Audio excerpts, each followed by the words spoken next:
Alright, so we're here after the game with another Jamaican fan. Just give me an immediate reaction. How do you feel about the game? Man, them for do better, bro. Man, them not ready. I just love our sport, tell you the truth. Is it?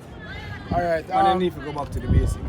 And what do you think is the basic? Like, what do you think can make Jamaica play some good football?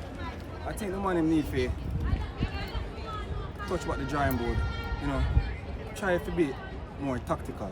Them flat, them, brother, right now my heart hurt me. Big one thing.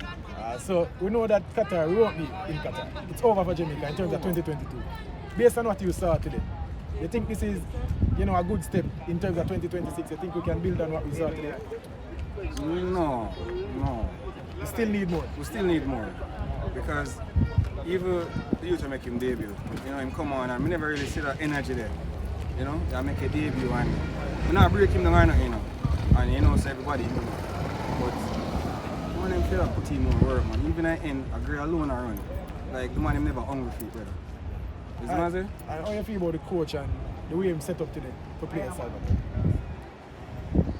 Well, the formation never bad, the formation never bad, but the man them need for just, I don't know, I didn't walk in at the park.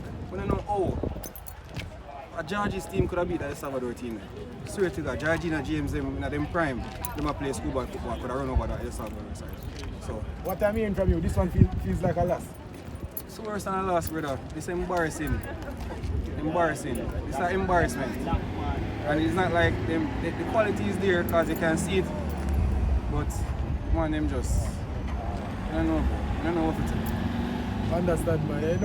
All the way, but thanks for the talk, your general. Respect.